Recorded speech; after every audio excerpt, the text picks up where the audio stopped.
Welcome to this supplemental training for the LSE Student Academic Mentor, otherwise known as SAM, online training program. This very short video will give you some advice on how to mentor effectively from a distance. Ideally, you'll be able to do most of your mentoring in person, but at times it may be helpful to arrange some mentoring meetings online. Perhaps you have a mentee who is feeling too unwell to come to campus, or you are struggling to find a time you're both free, or your mentee will not be arriving on campus for a few weeks yet, but is keen to have a chat with you. Mentoring online can be a useful tool for those reasons and many other reasons too. It may be used to contact your mentee over breaks, such as reading week when one of you may not be able to be in London, or it may be used when in-person meetings are a challenge to arrange. Let's look at ways to hold an online meeting. Okay, so it's not the easiest thing when you aren't able to meet your mentees face to face. But luckily, the LSE has two potential resources you can use to have an online meeting. LSE has two options of programs you can use to hold online meetings. Firstly, Zoom. Follow these instructions on screen to download and run Zoom using your LSE account. Please use this rather than your own Zoom account. It is more secure and means you will not be restricted in terms of length of the sessions, etc. There is also some really simple to follow advice created by the LSE Research Lab, which we've linked to here.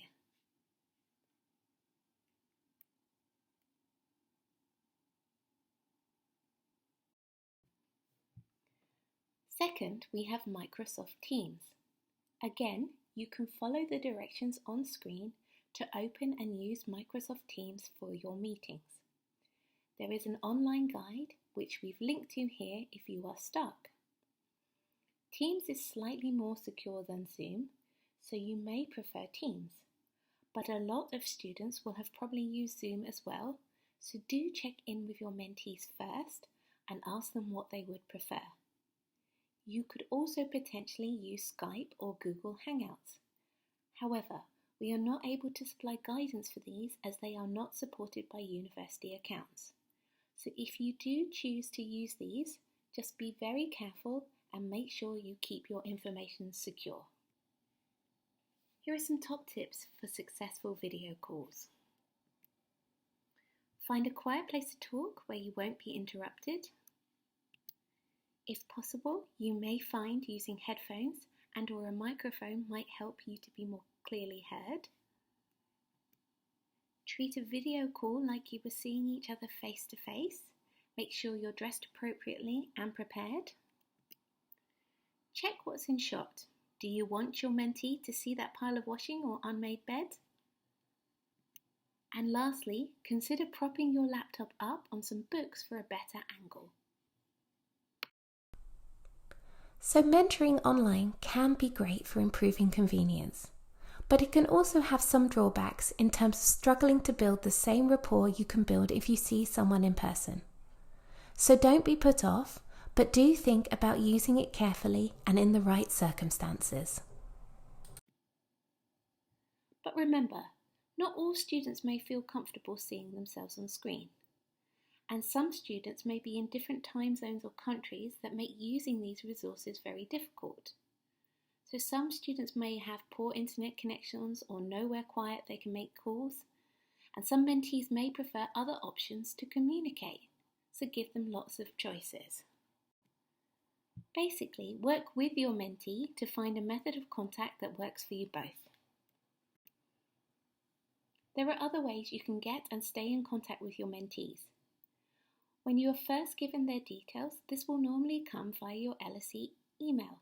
So after contacting them initially, you could both decide this is your preferred method of contact.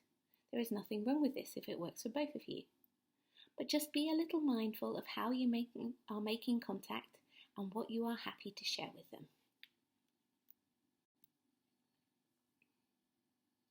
Here is a quick recap of the boundaries we talked about in part 2 of the main training. So set early with what your boundaries are with mentees By this we mean not only preferred ways to contact, but also times of day, e.g. I'll get back to all messages or emails once a week, or on Wednesday afternoon, or I'll reply Tuesdays and Thursdays, or I won't check my WhatsApp after 10 p.m. local time. Whatever is best for you. Inform mentees in advance if you need to make changes to any agreed boundaries. This just helps you all stay on the same page. Be clear how and when to contact you outside of an agreed meeting and keep to this. If you share your phone number with your mentee, remember they could message you at any time. And when using social media, just think carefully about keeping mentoring separate or what you are happy with your mentees seeing.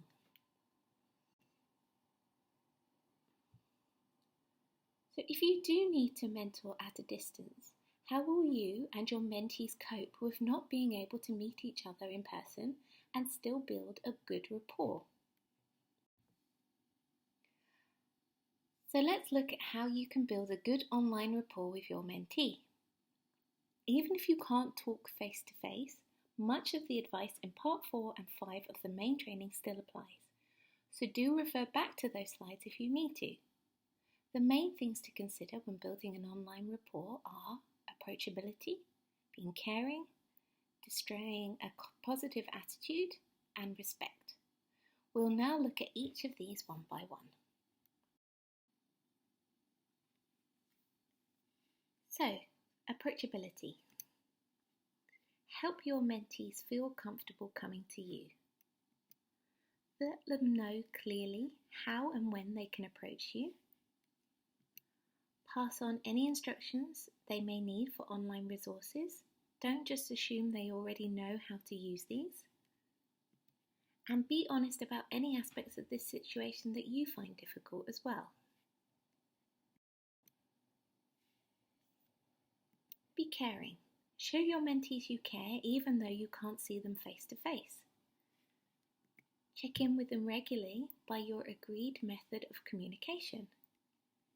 If you find something helpful, pass it on, especially if it's something you found with working online. And consider sending a top tip each week just to help keep communication going. A positive attitude.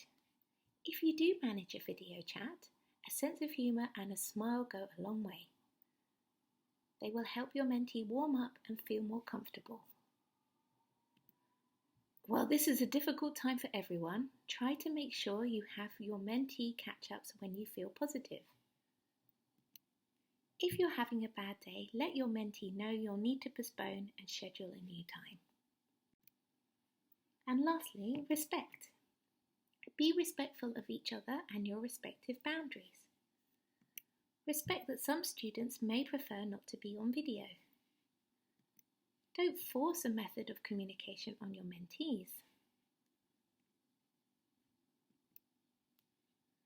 Find out what communication method they would prefer and work together to make it work.